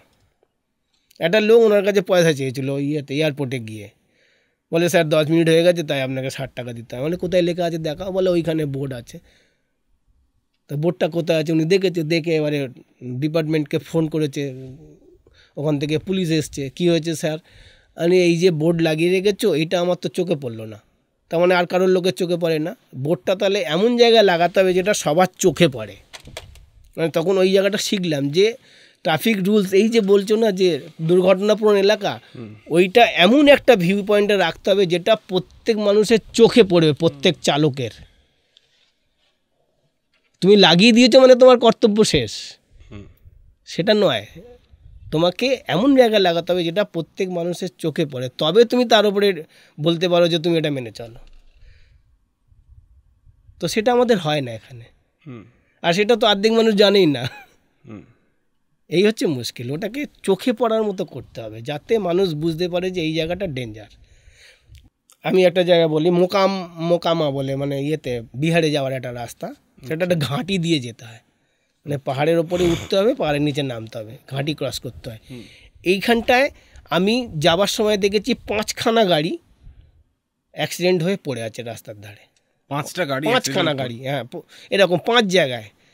কারণ হচ্ছে ওই তোমাকে বললাম যে রাস্তার প্রত্যেক জায়গায় সিগন্যাল দেওয়া আছে, রাস্তাটা কতটা বাঁকা রাস্তা। এই যে বললাম 173টা রুলস আছে, প্রত্যেক রাস্তায় আছে কোন জায়গাটা রাস্তাটা গোল, কোন জায়গাটা রাস্তাটা জিগজ্যাগ, কোন জায়গাটা রাস্তাটা ঢালু, সমস্ত বোর্ড দেওয়া আছে। তো যদি চালক সেই শিক্ষাটা লাভ করে তবে তো সে সেটা বুঝতে পারবে। যদি চালক বুঝতে না পারে তাহলে সে বুঝতে পারবে না। এবার আমি যখন এই উঠে গেলাম, রাস্তাটা উঠলো একটু হাই, তখন আমার গাড়ির গতিবেগ 40, ওটার পরে রাস্তাটা ব্যান্ড হয়েছে এবং ঢাল হয়েছে, গাড়ির গতিবেগ হয়ে গেল 80, মানে তুমি বোঝার আগেই। আচ্ছা, হ্যাঁ, তাহলে তুমি ওই পজিশনে গাড়িটাকে কন্ট্রোল করবে কি করে? একদমই তাই। এইটাই আমি বলতে চাইছিলাম যে এডুকেশন, ড্রাইভিং এডুকেশনটা খুব প্রয়োজন। কোন পজিশনে তোমার গাড়ি কি হতে পারে, তবে তুমি প্রকৃত ড্রাইভিংটা সবার জন্য নয়, ড্রাইভিংটা সবার জন্য সত্যিই নয়, একেবারে সত্যি নয়। যার ফলে দুর্ঘটনাটা বেশি হয়ে দেখবে নতুন গাড়ি নিয়েই যারা বাইরে যায়, বেশিরভাগ ক্ষেত্রে দুর্ঘটনাটা তারা বেশি ঘটায়। বেশিরভাগ ক্ষেত্রে সৌরভের মতো প্র্যাকটিস করতে হবে, ফুটওয়ার্ক ঠিক করতে হবে, তারপরে বাপি বাড়ি যা করতে হবে, নাহলে তো হবে না। আর এই বাপি বাড়ি যার গল্প থেকেই আসবে টাইম, স্পিড অ্যান্ড পেস। জীবনটা কিন্তু এই অঙ্কের মধ্যেই বাঁধা। আর ওটাও তাই, টাইম স্পিড মানে বাপি বাড়ি যা মানে ওই টাইমিং হয়েছে, ওই টাইমিং আর কারোর হয়নি ভারত মানে পৃথিবীতে, ওই টাইমিংটা কিন্তু আর কারোর হয়নি, ওই একজনেরই হয়েছে। বাপি বাড়ি যা মানে যেদিন ওইটা হবে সেদিন সব মাঠের বাইরে যাবে। আমার সামনে একটা ছেলে এসে বলল যে গাড়িটা দুর্ঘটনা করেছে। আমি কী হয়েছে বলে, আরে দেখো না, আমি ওভারটেক করছিলাম, ওদিক থেকে একটা গাড়ি এসে গেছে, আমি ওভারটেক করছিলিস, পাশের গাড়িটাও জড়ে যাচ্ছিলো, তুই জড়ে যাচ্ছিলিস, তুই একটা সেকেন্ডের জন্য ব্রেকটা কেন মারলি না? ও ব্রেক মারিনি, ও যেটা করলো, ও জড়ে যাচ্ছে, ও জড়ে গিয়ে ওখান দিয়ে ঢুকবে, আর ওদিক থেকে তো গাড়ি আসছে, তার লেনে তো একটা গাড়ি আসছে। এই যে টাইমিংটা, এই টাইমে একটা সেকেন্ডে যদি গাড়িটাকে 1 সেকেন্ডে ব্রেকটা মারে, তাহলে কিন্তু গাড়িটা এরম হয়ে যায়। গাড়িটা আর এরম হলো না, গাড়িটা এরম হয়ে গেল, পেছনের বাম্পারটা খুলে চলে গেল। এই টাইমিংটার কথা আমি বলছি, এই যে এই টাইমিং আর স্পিড, এইটাকে আমি বলছি। এই জিনিসগুলো ওই জন্য আমি বলছি না যে কতগুলো জিনিস বোর্ডে এঁকে শেখানো দরকার। ড্রাইভিংয়ের লাইসেন্স দেওয়ার আগে কতগুলো জিনিস বোর্ডে এঁকে শেখানো দরকার, যে এই সিচুয়েশনে তোমার গাড়ি আছে, তোমার কি হবে, তুমি আগে এঁকে বোঝাও, তার মগজ কাজ করবে, তাহলে একদম পরিষ্কার হয়ে যাবে। এবং ধরো যে ড্রাইভিং করছে, ধরো আমি সে তো শুধু নিজের তার দায়িত্ব না, মানে তার সঙ্গে যে আমি আছি রাইডার, সেও তো তার উপরে দায়িত্ব দিয়ে রেখেছে। এতগুলো লোক অন্তপক্ষে ছোটো গাড়িতে যাওয়া তো 4-5 ঘন্টার, ফ্যামিলি যাচ্ছ, ফ্যামিলি ড্রাইভিং, সমস্ত ড্রাইভিং কিন্তু আলাদা। কখনো তোমাদের এখানে কেউ লং ড্রাইভে গেছো কিনা সেটা তোমরা জানো, আমি জানি না, কিছুটা গেছি লং ড্রাইভের একটা আলাদা কনসেপ্ট, লং ড্রাইভ একটা আলাদা কনসেপ্ট, তোমার সঙ্গে একবার লং ড্রাইভে যাই, হ্যাঁ, ফ্যামিলি ড্রাইভ একটা আলাদা কনসেপ্ট, আবার যারা ট্রাক চালায় তাদের একটা আলাদা কনসেপ্ট। এবং এই ট্রাক চালকদের মধ্যে একটা সময় আমরা সবাই বলতাম না যে শিখ ড্রাইভার, এদের মধ্যে একটা ছিল, কনফিডেন্স লেভেল ছিল, এবং এদের মধ্যে কি বলবো, জীবন শৈলীটা ছিল অন্যরকম, যে এত থেকে এত পর্যন্ত গাড়ি চালাবো, এই সময় পর্যন্ত রেস্ট নেবো, এই রকমের খাবার খাবো, এই একটা শৈলী তৈরি হয়েছিল একটা সময়। আচ্ছা, এটা ওনারা নিজেরাই তৈরি করেছে, হ্যাঁ, মেনটেন করতো, এখনও করে, অনেক লোক করে। এইটা কিন্তু আস্তে আস্তে হারিয়ে যাচ্ছে, এটা এখন অন্যরকম হয়ে যাচ্ছে। তারপর এরকম দেখে হাইওয়েতে যারা গেছে তারা দেখবে যে রাস্তার ধারে একটা ছোট্ট বোর্ড লাগানো আছে, 80-র বেশি স্পিড উঠে গেলেই তোমাকে ধরবে, সেটাও এমনভাবে লাগানো যাতে চোখে না পড়ে, কারণ পুরোটা একটা ফান্ডা। তো ওই যে বললাম যে পুরোটা একটা সিস্টেম, রোজগারের সিস্টেম, মানুষ সচেতনতার সিস্টেম নয় এটা। আজকের এপিসোডে আর দীর্ঘায়িত করছি না, আমরা দেখবো যে গল্প অনেক থেকে গেল। হ্যাঁ, দেখবো যে তোমার এই আলোচনাগুলোর পরে যে আমাদের অডিয়েন্স, যারা আমাদের শ্রোতা, তারা কিছু কোয়েশ্চেন নিয়ে আসছে কিনা স্পেসিফিক্যালি, বা কী মতামত রাখছে যে এটা বিয়ে করার ক্ষেত্রে, এবং যে গল্প বাকি থেকে যাচ্ছে, এবং সেই প্রশ্নগুলোকে ধরো আরও কিছু কথার মধ্যে যাওয়ার চেষ্টা করব। শুধু শেষের দিকে জিজ্ঞেস করবো যে তোমার এই যে ক্যাচ লাইন, মানে যেটা তোমার স্ট্যাটাসে তুমি দাও যে horn is a concept, eye care for heart, এটা একটু ব্যাখ্যা করো, মানে এটাকে যদি এটার ব্যাখ্যা ওই প্রথম বললাম যে ড্রাইভিং লাইসেন্স করতে গেলেই, স্কুলে গেলেই প্রথমেই তোমাকে চেক করে হর্নটা বাজাও, সামনে লোক এসে যাচ্ছে, এই যে মগজে ঢুকিয়ে দেওয়া, এইটা অনেকটা আমি বলবো বাচ্চাদের, দেখেছো বাচ্চাদের, যে কোনো বাচ্চাকে মন্দির বা ঠাকুরঘর যে কোনো জায়গায় নমো করছে, এবারে ওই হর্ন বাজানো আর নমো করার মধ্যে পার্থক্য হচ্ছে বাচ্চাটা কিন্তু কিচ্ছু জানে না, সে একটা অভ্যাসের দাস হয়ে যাচ্ছে, নমো করতে বলেছে নমো করছি। আর এই হর্ন বাজানোটা ঠিক সেম কেস, সে একটা হর্ন বাজাতে বলেছে, ওটা বাজালেই নাকি সব সেফ হবে, নিজের কনফিডেন্স লেভেলের ধাঁচা উড়িয়ে দিচ্ছে ওই একটা প্রশ্নে। কখনোই শেখাচ্ছে না যে তুমি গাড়ি চালাচ্ছ, তোমাকে সাবধান হয়ে মানুষ দেখে গাড়ি চালাতে হবে, এটা কোথাও শেখাচ্ছে না। এইটাই হয়ে গেছে সমস্যা। আমরা আমাদের সমস্ত কনফিডেন্ট, আমাদের সমস্ত আত্মবিশ্বাস হর্নের ওপরে প্রয়োগ করছি, নিজের ওপরে নয়। ওকে, আমাদের সব আত্মবিশ্বাস, হর্ন বাজিয়েছি মানে ধরো কাউকে বললো হঠাৎ বাঁদিকে দাঁড়িয়ে গেলে কেন, বা হঠাৎ এগিয়ে গেলে কেন, আমি তো হর্ন বাজিয়েছি, আপনি কেন দাঁড়ালেন না, ব্যাপারটা সব হর্ন, সব আপনি ঘুরলেন হর্ন বাজাননি, তাই আপনার দোষ, আমার দোষ নয়, আপনি বাজাননি। কিন্তু হর্ন বাজানো যে অপরাধ, এটা তো বিভিন্ন দেশে আমরা দেখছি। আমার সঙ্গে যারা গাড়ি চালিয়েছে তারা 50% তো বিদেশ থেকে ঘুরে বেরিয়ে আসা লোকজন। আমার সঙ্গে যারা চড়ে বেরিয়েছে তারা তো সারা পৃথিবী ঘোরার লোকজন, অর্ধেক লোক। মিউজিশিয়ানদের মধ্যে অর্ধেক মিউজিশিয়ান তো আমাকে চেনে, তারা তো ঘুরে বেরিয়েছে আমার সঙ্গে। একটা সময় এরকমও গল্প ছিল যে নতুন লোক বসতো, তারা বলতো দীপকদার গাড়িতে কী নেই বলতে হবে, যে বলতে পারে সে খুব হ্যাপি, সারাদিন গাড়ি চালানোর পর বলতে হবে দীপকদার গাড়িতে কী নেই। অনেকে পারতো, অনেকে পারতো না। এই আত্মবিশ্বাসটা হচ্ছে মেন পার্ট। আমি গাড়ি চালাচ্ছি, আমি আত্মবিশ্বাসের সঙ্গে গাড়ি চালাচ্ছি, আমি বিশ্বাস করি আমি গাড়ি চালালে কারোর কিছু হবে না, এই বিশ্বাসটা অর্জন করতে হবে। আর সামনে কোনো শত্রু নেই, সামনে সবাই, কিন্তু আমরা যারা সবাই গাড়ি নিয়ে যখন বেরিয়েছি সবাই কাজে বেরিয়েছি। এই যে আমরা এখন সবাই মিলে এখানে আড্ডা মারছি, সবাই কিন্তু নিজস্ব কাজের মধ্যে আছি, এবং এটা শেষ হলে আমরা সবাই বাড়ি যাব। অতএব যারা রাস্তায় বেরিয়েছে সকালবেলা কাজে, তারা রাত্রে বাড়ি ফিরবে, এটাই নিয়ম, জীবনের প্রসেস। কেউ কারোর শত্রু নেই। কেন এত করতে যাব, কেন লোককে এত বিরক্ত করতে যাব, কেন লোককে এত গালাগাল দিতে যাব, কেন দুবার বা তৃতীয়বার হর্ন বাজাবার সময় নিজের ব্লাড প্রেশার বাড়াবো, নিজের কান নিজে খারাপ করব। এটা প্রত্যেক চালককে বুঝতে হবে। একটা চালক নিজেকে চালক না ভেবে সে যদি ভাবে আমি মানুষ এবং আমি অন্যের জন্যে বাঁচছি, আমার সন্তানের জন্যে বাঁচছি, রাস্তার যে ফুটপাতে যে বাসিন্দা আছে তার জন্যে ভাবছি, যে দোকানদার সারাদিন দোকান করছে তার জন্যে বাঁচছি, তাহলেই তো আমরা এগুলো বন্ধ করতে পারি। একদম, এইটা আর কিচ্ছু লাগে না গো।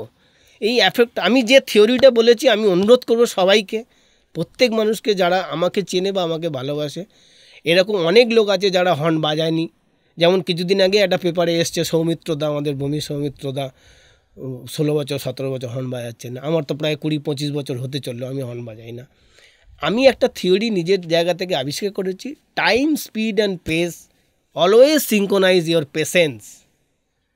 তুমি তোমার ধৈর্য দিয়ে জায়গাটাকে বিবেচনা করো, তাহলেই দেখবে সমস্ত প্রবলেম সলভ হয়ে যাবে, হর্ন বাজানোর কোনো প্রয়োজন হবে না। একদম। আমাকে একবার একটা বোম্বে থেকে একটা লাইভ শো করছিলাম, বোম্বে থেকে একটা ভদ্রলোক ফোন করেছিল, আমি গাড়ি নিয়ে যাচ্ছি, একটা লোক রাস্তা পার হচ্ছে, আমি হর্ন বাজাবো না? প্রশ্নটা অদ্ভুত। একটা লোক রাস্তা পার হচ্ছে, আমি দেখছি, তাহলে কেন হর্ন বাজাবো? আরে লোকটা পার হচ্ছে, তাকে পার হওয়ার অধিকার তারও আছে, গাড়ি নিয়ে যাওয়ার অধিকার আমারও আছে, তো আমি তার জন্য কেন 1 সেকেন্ডের জন্য স্লো হব না গাড়িটাকে? তুমি নিজে বলো যে তোমার বাড়িতে তোমার মা অসুস্থ বা বয়স হয়ে গেছে, তোমার মা বেডরুম থেকে ডাইনিং টেবিলে আসতে যথেষ্ট সময় নেয়, কারণ হাঁটুতে জোর নেই। তো রাস্তায় যখন সে বেরোবে তাকে সেই মর্যাদাটা তো দিতে হবে, রাস্তা পেরোনোর সময়টা তো দিতে হবে, তবে তো সে রাস্তাটা পেরোতে পারবে। এই 2-1টা জিনিস যদি আমরা মেনে চলতে পারি, হর্ন প্রয়োজন নেই। একদম, বিশ্বাস রাখুন, সকলে বিশ্বাস রাখুন, সত্যি হর্নের প্রয়োজন, এটা কনসেপ্ট আমাদের মগজে ঢুকিয়ে দেওয়া হয়েছে। একদম। এই এপিসোডটা এই অবধি রাখছি, এরপরে আবার আলোচনা করব। তো আজকের এপিসোডে আমাদের সাথে ছিল দীপক দাস। দীপকদার একটা নামও আছে, হর্ন দীপক বলে, horn free Dipak. Horn free Dipak. সেই দাদার সাথে আমরা আলোচনা করলাম যে শব্দ দূষণ নিয়ন্ত্রণের ক্ষেত্রে হর্ন ফ্রি কীভাবে করা যেতে পারে, এবং সামাজিক স্তরে, প্রশাসনিক লেভেলে এবং স্কুল লেভেলে একটা ছেলে বা একটি মেয়ের মধ্যে কীভাবে সচেতনতাকে আনা যাবে, সেই সব নিয়ে আমরা বেশ কিছু কথাবার্তা বললাম। আপনারা যারা আমাদের দর্শক রয়েছেন তারা দেখুন, আমাদের কমেন্ট বক্সে জানান যে আপনাদের কি মনে হলো, লিখুন। আরও কিছু প্রশ্ন থাকলে বলুন, আমরা আবার দীপকদাকে বলবো, অনুরোধ করবো আসার জন্য, সময় দেওয়ার এবং জন্য। আমরা অ্যান্সার দেবো। দীপকদা নিশ্চয়ই আসবে। হ্যাঁ, দীপকদা এই মুহূর্তে বলছে যে দীপকদা আসবেও, আমরা কথা বলবো আবার। ভালো থাকবেন, শুভরাত্রি। চ্যানেলটা সাবস্ক্রাইব করুন, ভালো লাগলে একটু শেয়ার করুন। Thank you.